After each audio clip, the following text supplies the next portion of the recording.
Fir'aun ini di zaman Musa alaihissalam. 10 tahun Nabi Musa alaihissalam dakwahin. Wahai Fir'aun, wahai Fir'aun, wahai Fir'aun. Kau manusia biasa, kenapa kau ngaku Tuhan? Beriman kepada Allah, tetap dengan kerajaanmu. Nabi-nabi ini kalau datang, dia berdakwah, dia bukan mau ambil kerajaannya orang, enggak. Beriman kepada Allah, jalankan hukum Allah, kau tetap dengan rajahmu. Pemimpin perusahaan masuk Islam, tetap dengan perusahaannya. Tapi hukum Allah diterapkan. Tidak pernah Islam datang merampas apapun. Cuma keyakinannya diperbaiki. Ini ada Tuhan yang menciptakan langit dan bumi. Dan ingat, tetap kita berputar di poin yang penting nanti adalah di mana Tuhan kita Allah, kenapa tidak kelihatan dan bagaimana berhubungan dengannya. Ini pertanyaan puncak nantinya. Ini semua saya datangkan untuk mendongkrak pemahaman ke situ. Maka yang terjadi Bapak Ibu sekalian, Fir'aun ini didakwai 10 tahun oleh Nabi Musa alaihissalam. Setiap hari didakwain, tetap menolak. Saya simpulkan di akhir hidup Fir'aun, pada saat dia mau meninggal, ada 3 kejadian besar merupakan tanda-tanda paling besar dari Allah SWT kepada Fir'aun. Tapi subhanallah, tekak, keras kepala, nggak mau masuk Islam, nggak mau beriman pada risalah Nabi Musa alaihissalam, maka Allah tenggelamkan sekalian. Kejadian yang memuncak adalah yang pertama, waktu Fir'aun lihat Musa alaihissalam terus mendakwai, setiap hari bertambah pengikutnya, maka dia bilang, hai Musa, saya yakin kau penyihir. Musa udah bilang, saya bukan penyihir. Tongkatmu bisa berubah jadi ular, ini mukjizat dari Allah. Tanganmu bisa mengeluarkan cahaya, karena Musa alaihissalam kalau tarik dari bawah ketiaknya, tangan kanannya keluar cahaya terang sampai silau, matanya Fir'aun bisa melihat. Tetap dia bilang itu sihir. Sebagai bukti sihir, saya akan tantang kamu dengan penyihir-penyihir saya. Baik, kalau Musa mengatakan kalau itu yang kau ambil putusan, silahkan, gitu kan? Iklankanlah di seluruh wilayah Afrika, seluruh Eropa, wilayah kekuasaannya, panggil semua penyihir yang merasa punya ilmunya paling hebat datang. Fir'aun undang. Fir'aun sudah dianggap Tuhan, datang semua dan boleh minta imbalan apa saja.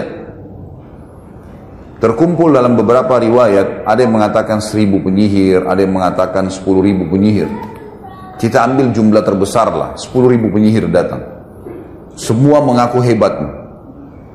Begitu mereka ketemu sama Fir'aun, sebelumnya Fir'aun sempat tanya Musa, wahai Musa, kapan nih pertandingan kita, kapan nih antara kamu dengan penyihir-penyihir saya? Musa alaihissalam tahu ada satu hari dulu, di zaman itu namanya hari zina, Yaumuz Zina, dalam Al-Quran dikatakan. Hari zina ini Bapak Ibu sekalian adalah hari di mana Fir'aun keluarkan singgasananya di depan halaman istananya, lalu orang-orang pada datang menyembah dia, semua yang nyembah dikasih apa yang dia minta. Seperti itulah. Sama dengan Namrud, mirip. Tapi ini ada hari memang ditetapkan setiap bulan, hari itu dikenal dengan hari zina, gitu kan? Bukan perzinahan ya, tapi zina ini bahasa Arab dalam makna lain artinya perhiasan. Karena Fir'aun mengeluarkan singgasananya penuh dengan perhiasan-perhiasan emas, kemewahan yang luar biasa, supaya memukau dan orang makin yakin dia Tuhan. Kata Musa, hari zina saya akan tantang kamu hai Fir'aun, pada saat kau lagi dianggap Tuhan itu, gitu. Baik, Fir'aun dengan sombongnya mengatakan baik, kumpul semua orang. Dan pada saat itu memang lagi berkumpul banyak orang. Beberapa athar menyebutkan sampai puluhan ribu orang berkumpul. Kumpul semua orang.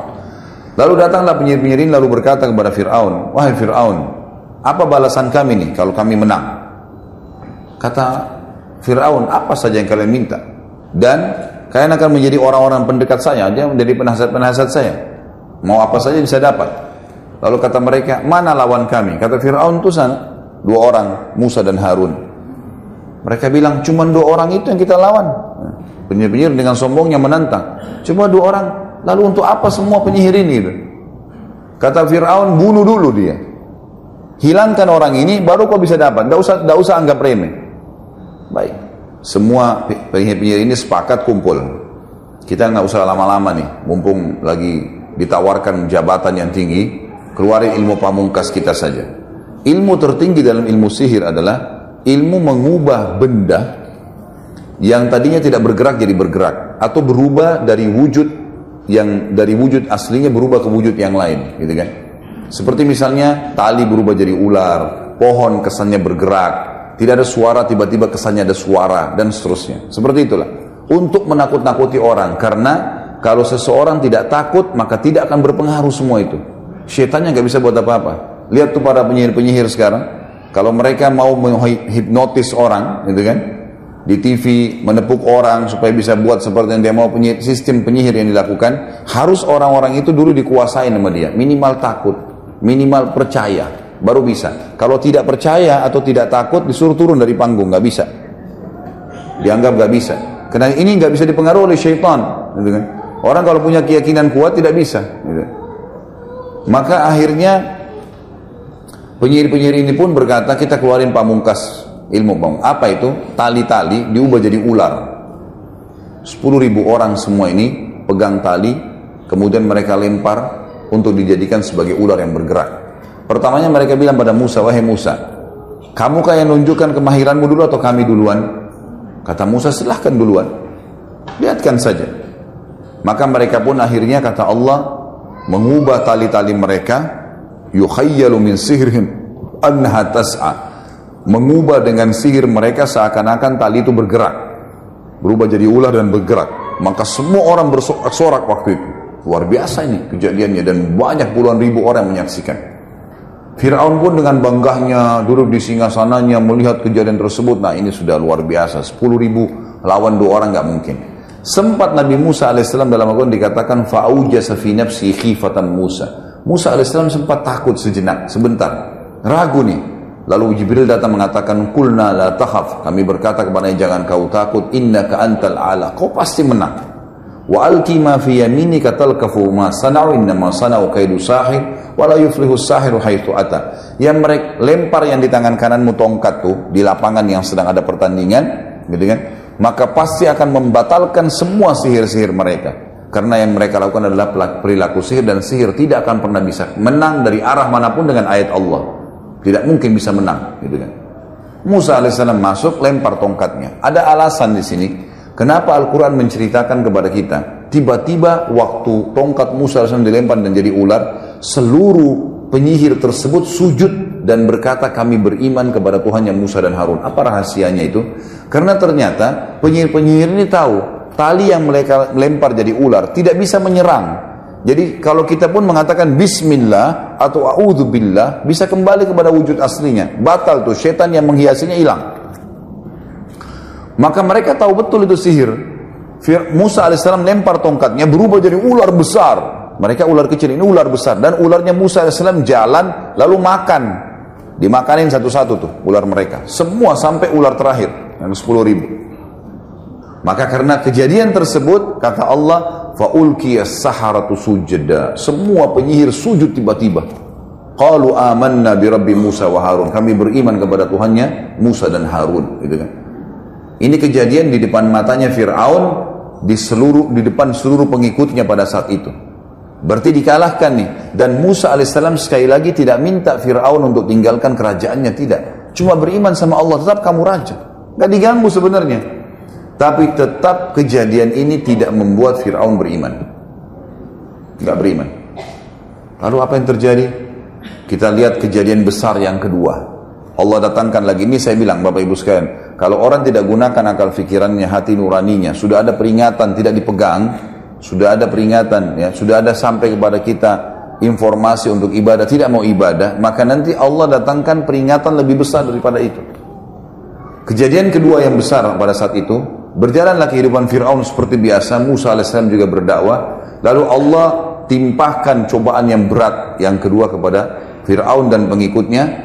Ditimpakan musim peceklik, kering, Mesir kering, gak ada air, sampai sungai Nil yang merupakan sumber kehidupan utama masyarakat Mesir habis airnya, habis kering, gak ada air. Fir'aun berusaha secara manusiawi, gitu kan, mendatangkan air, berikan tumbal. Ini sungai Nil ini sudah dilemparin sapi, lemparin kambing, lemparin anak gadis, tumbal, gak kalah ada airnya. Lalu dia lakukan upaya yang terakhir, sudah bertahun, ini berjalan setahun atau 2 tahun. Kata ulama berbeda pendapat, setahun atau 2 tahun terjadi musim peceklik yang panjang. Tidak ada lagi air. Lalu Fir'aun melakukan upaya terakhirnya adalah membiayai prajurit-prajuritnya untuk pergi keluar Mesir. Di wilayah Afrika yang lain ada air. Datangkan air. Tapi karena kemarau panjang, habis air, dengan hikmah Allah, prajurit-prajurit yang jumlahnya ratusan ribuan orang pergi ambil air itu, mereka kehausan tengah jalan, mereka minum air itu. Sehingga tidak ada air. Terakhir sekali pengawalnya Fir'aun mengatakan, nih ya Fir'aun, air tinggal ini, segelas ini, nggak ada lagi. Ini habis anda minum, nggak ada lagi air, sudah habis.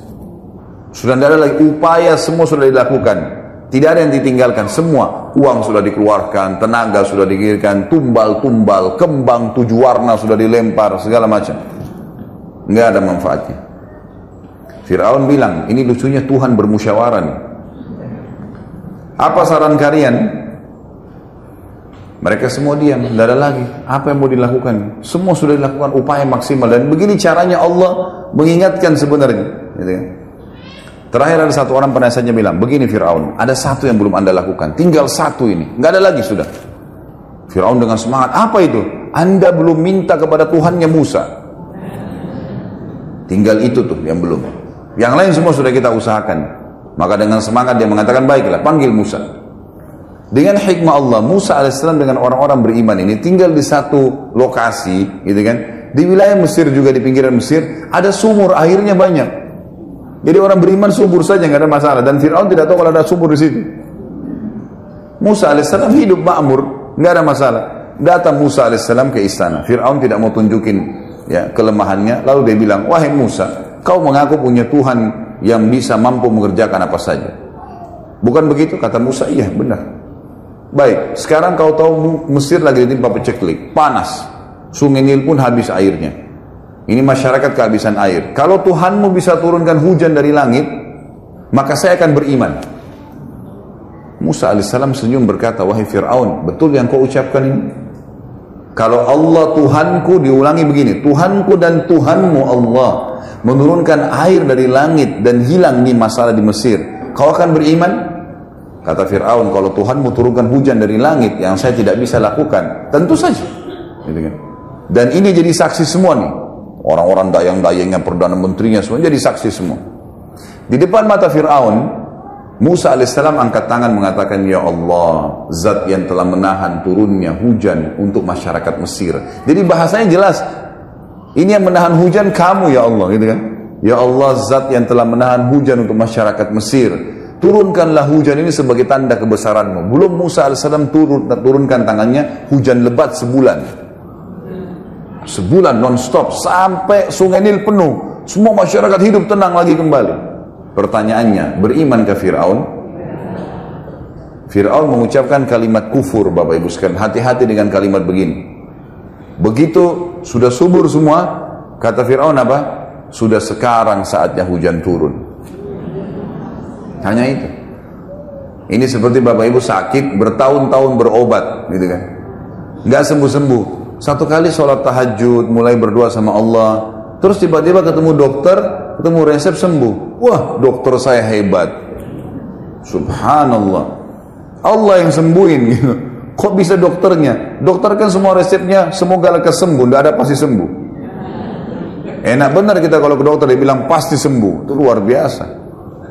Nah, ini tidak ada dokter begitu, sehebat apapun dia, gitu kan? Jadi harus hati-hati dengan kalimat kufur begini.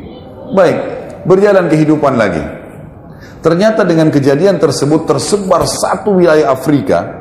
Kalau Fir'aun yang kita akuin sebagai Tuhan juga minta tolong sama Tuhannya Musa. Berarti Tuhannya Musa lebih hebat tuh. Banyak orang beriman kepada Musa alaihissalam, beriman kepada Allah. Fir'aun melihat komunitasnya dia makin kecil, tinggal yang di sekitar kerajaan. Yang lain ini kena tampiasan dakwanya Musa alaihissalam. Tidak juga mau beriman. Padahal Musa tidak minta kerajaannya. Musa bukan datang mau merebut kerajaannya nih. Didakwahin baik-baik. Cuma beriman, kamu tetap dengan kerajaanmu. Silahkan dengan kekayaanmu, dengan pakaian mewahmu, silahkan. Tapi hukum Allah berlaku. Nggak mau. Akhirnya dia kerahkan, ada pasukan khususnya Fir'aun. Kalau kita mungkin Kopassus khusus. Fir'aun tidak pakai kecuali dalam keadaan darurat. Dikeluarkan pasukan tersebut, ditambah dengan seluruh pasukan perangnya. Kata Fir'aun, sekarang saya akan bunuh Musa. Jadi bukan beriman, malah mau bunuh Musa. Musa alaihissalam begitu dengar Fir'aun keluar dengan pasukannya manusiawi, dia pergi. Musa alaihissalam pergi, lari terus dikejar oleh ini ribuan pasukan, gitu kan? Puluhan ribu orang pasukan perang dengan pedangnya, dengan perisainya, siap perang. mengejar Musa AS dengan Bani Israel. Dikatakan dalam riwayat ada 12 suku Bani Israel. Jumlahnya ratusan orang saja. Nggak banyak gitu. Yang ikut sama Musa. Banyak orang beriman, tapi yang ikut lari itu tidak banyak. Gitu kan? Maka larilah Musa AS sampai tiba di tepi Laut Merah. Di depan Laut Merah, di belakang pasukan Fir'aun yang beringas sudah siap membantai mereka. Bayangkan kalau kita di posisi Musa AS dengan pengikutnya. Sudah takut mengikutnya, ini nggak ada senjata. Mereka rata-rata pengembala kambing, pegang kayu, bawa panci masaknya. Nggak ada sesuatu yang dijadikan senjata.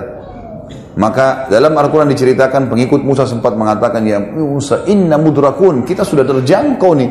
Kita akan dibantai nih. Dari sisi yang lain, Fir'aun pun berkata, waktu pasukannya sudah mengepung ya.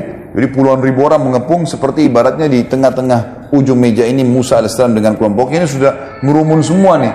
Di belakang Musa AS Laut Merah. Kata Fir'aun, mana Musa? Tuh sana di depan, kata prajurit-prajuritnya. Allah menceritakan dari lisan Fir'aun, dia mengatakan, innahum lasyirzimatun qalilun. Oh cuman itu, gitu loh bahasanya. Sekecil itu jumlahnya, bantai aja. Dihabisin aja Musa AS. Karena dia sudah yakin dia menang, gitu kan. Dia sudah yakin ini nggak mungkin pasukan sebesar ini kalah, gitu kan? Nggak mungkin. Apalagi lawan pengembala kambing dengan baju biasa, pakai tongkat, ini pakai pedang, pakai perisai, pasukan lengkap untuk berperang.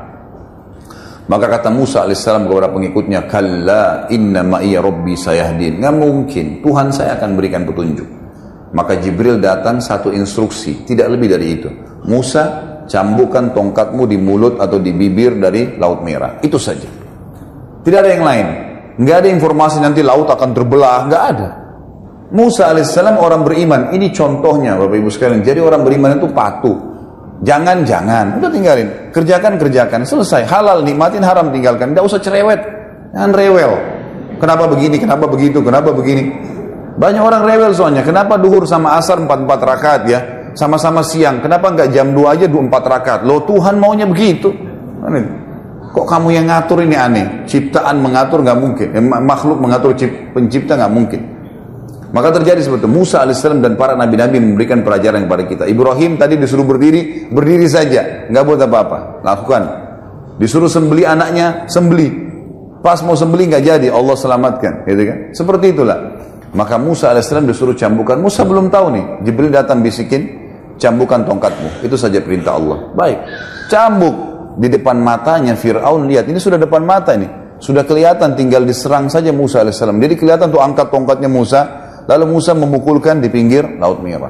Kejadian besar yang ketiga yang paling besar dalam kehidupan Fir'aun sebelum Allah tenggelamkan, berdiri air laut tersebut, Laut Merah seperti dinding yang besar, gitu kan? Berdiri air laut di depan mata kita, ini bagaimana?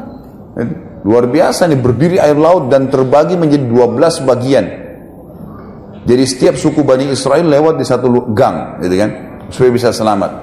Fir'aun waktu lihat itu, bukannya malah kagum atau misalnya berhenti, gitu kan? Ya sudahlah, kalau gini ini luar biasa Musa. Penyihirnya sudah kalah, hujan sudah turun pun di Mesir. Ini lagi air laut di depan matanya kelihatan. Ternyata tidak. Instruksinya Fir'aun memang dasarnya dia suka jahat, yaitu juhud itu suka membangkang. Maka dia mengatakan, kejar cepat sebelum Musa selamat ke pinggir. Masih dikejar sama dia. Dia masuk ke di antara air itu, lorong-lorong air itu. Sudah luar biasa dikuasai sama syaitan, gitu kan. Akhirnya Allah selamatkan Musa dengan pengikutnya, lalu tenggelamkanlah Fir'aun dengan pasukannya. Semuanya tenggelam.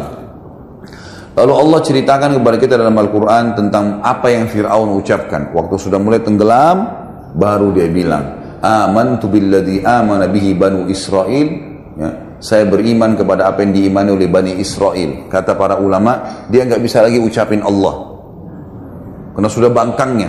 Saya mau beriman, gitu kan? Kata Allah, al-ana, sekarang, waqad kunta minal mufsidin, sebelumnya kau menjadi perusak di muka bumi, gitu kan?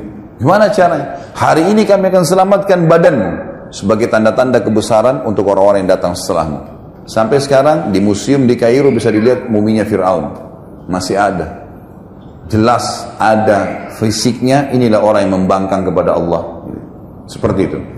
Maka habislah kehidupan Fir'aun yang penuh dengan kerajaan, kekayaan, kelebihan fisik, pasukan yang kuat, hanya karena kufur kepada Allah.